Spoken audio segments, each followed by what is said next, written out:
The Corsairs of Umbar expansion is releasing soon for the Lord of the Rings Online, and today I want to share what you can expect with the expansion update and the expansion itself. So update 38 is currently in its third and what we expect to be final beta round, as the expansion is set to release November 8th, which I will point out a developer confirmed that they don't expect another delay. Unlike my videos that get delayed because of my cats there. But anyway, we'll be reviewing what we actually have in beta here, as well as other announcements. Now we're going to focus on big picture things today, but if you're interested in a deeper dive into any of the in particular aspects of the expansion, please do let me know. We could potentially look at those in a dedicated video. Now without further ado, we first have the Corsairs of Umbar expansion content, which is going to include 4 new regions. So we have King's Gondor West. We currently have East in the game that came out with update 36, I believe.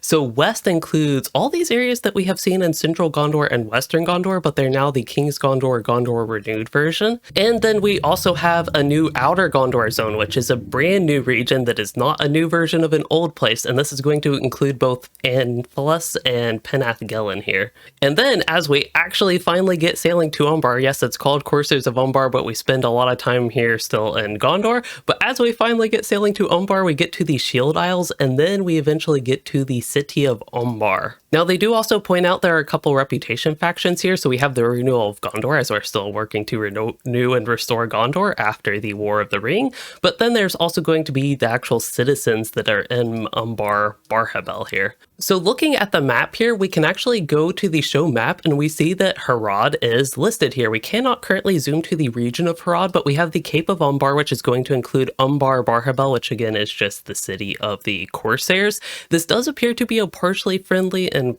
potentially partially enemy-based city. I've currently avoided actual story-based spoilers, and I have visited this in beta, but there were some friendly NPCs and some enemy NPCs. It's a pretty massive city.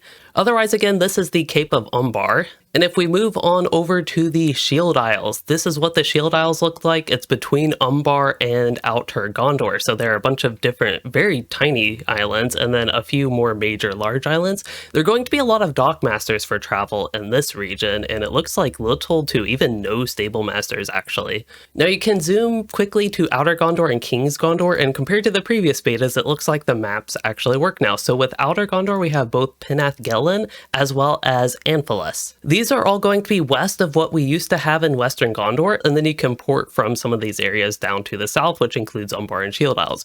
But if we go to King's Gondor here, this is what we've had with some of King's Gondor in the east. I believe everything in Lower Lebanon, Upper Lebanon, and Lossarnak.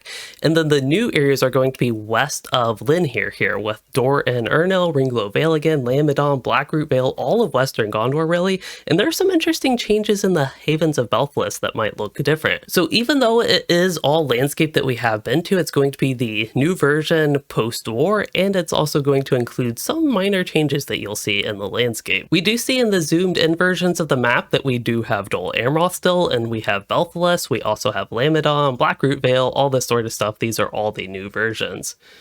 And from the Blackroot Vale, actually, zooming out would probably be best. It's kind of in between Blackroot Vale and the Havens of Belfless here, but we can go to Outer Gondor just from the road there. So I believe that's how all the zones connect, but really quick, I did just want to give a preview of crafting as the servers are about to shut down in 30 seconds. So with crafted gear here, there are going to be base crafted sets. It looks like currently in the beta, it will take 3 of the rare crafting materials, which is red sea stones, but I will point out there are a lot of things very incomplete about the beta, at least presumably, because, well, they feel very unfinished. So it's possible, and I'd say even probable, that a lot of this will change.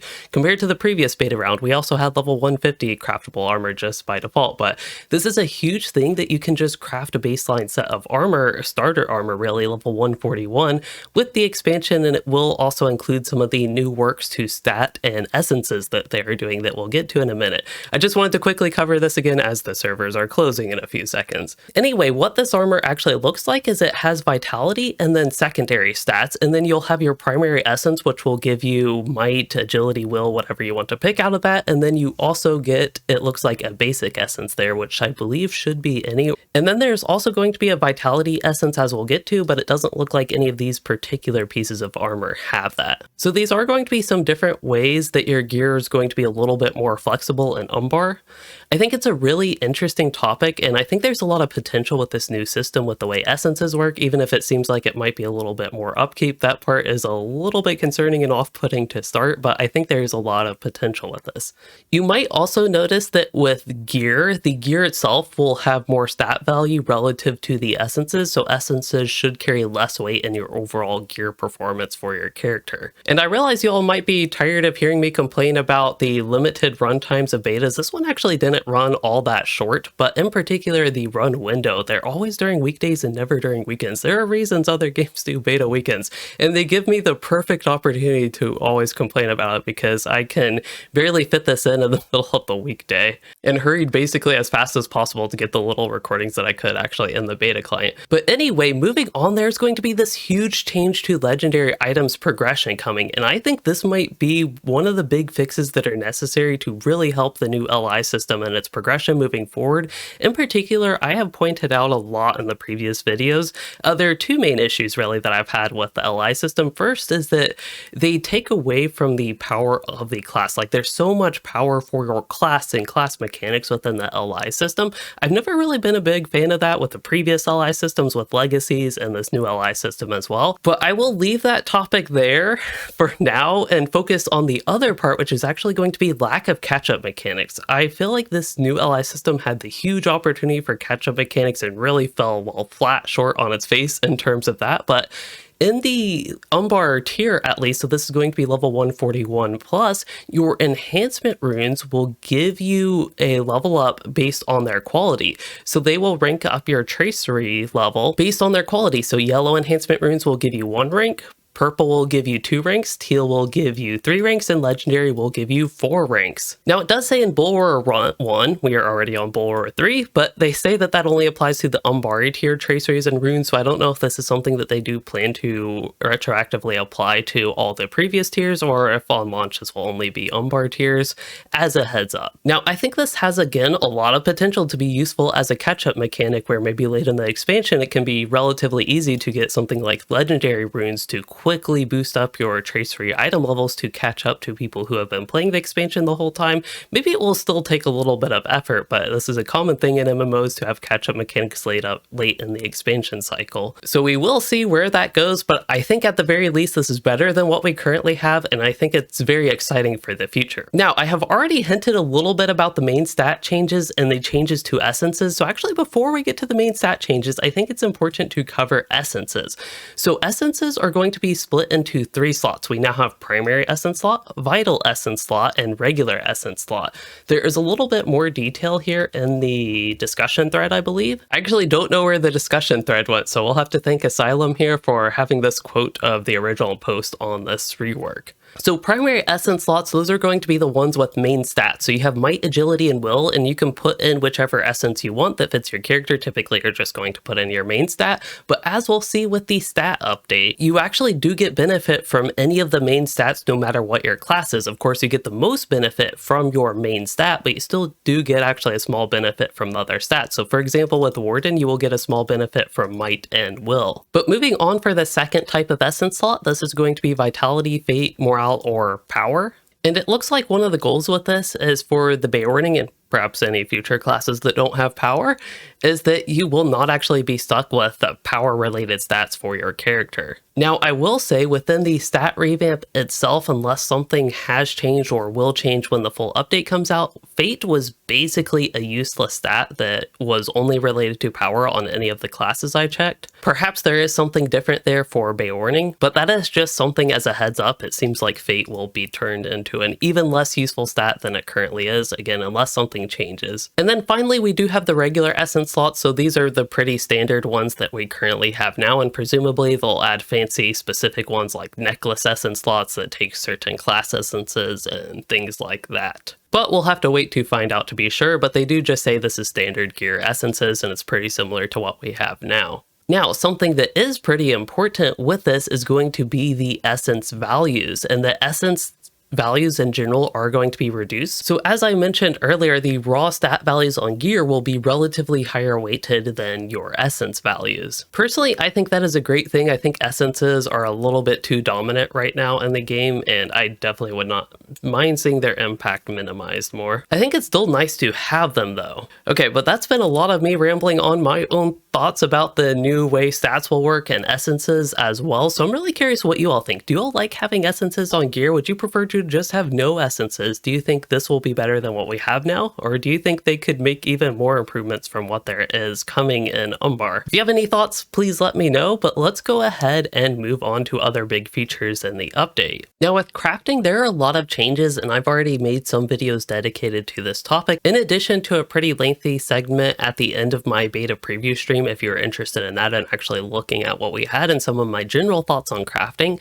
But with the Umbar expansion, unfortunately, you will not be able to progress instantly to the Umbar tier. You will have to actually have progressed through all the previous tiers to get that. That note is right here, and basically from the behind the scenes work they were doing, they hit a wall of ancient code that stated, "You shall not pass." But with the Umbar crafting update, you still can just select which profession you want. You are not going to be locked into your vocation. So if your character already does crafting and they have their vocation, you will keep what you have now, but you will be able to abandon any of the professions that you have and pick up new ones. And on any new character that you get crafting, or any character you pick up crafting for the first time on, you will actually be able to select the individual professions that you want. And one more note that I actually do have on stats in general here is going to be the class main stat derivations, in particular for classes that benefit from tactical mastery. So classes that do benefit offensively from tactical mastery will not get outgoing healing. So this is going to be your classes like Minstrel, Lore Master, and Runekeeper,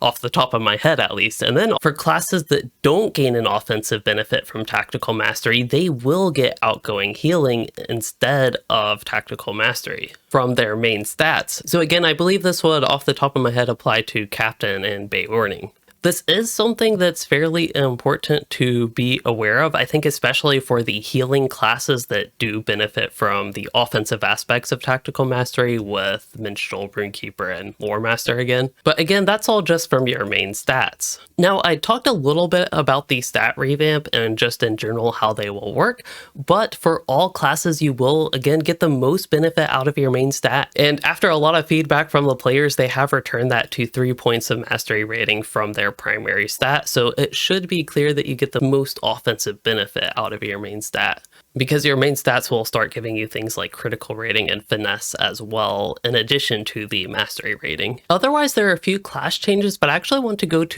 into overall combat changes first. So they're normalizing a lot of the ranges for different abilities. So AoE melee skills should have a max range of 5 meters, but targeted melee skills will only have a range of 4 meters now, and this should be consistent among all classes. Now, I don't know what this means for abilities like Raging Blade from the champion, which I know I've poked fun about how unphysical it is because it had an almost 30-foot range when you convert it from meters to feet. It might have been more like 20 feet, but either way, it's going to be interesting to see how things shake out, and I think it could actually reduce excitement from some extreme cases like that one with Raging Blade from champion, assuming that there is actually any consistency to this fix to consistency, because LOTRO sometimes is known for inconsistency.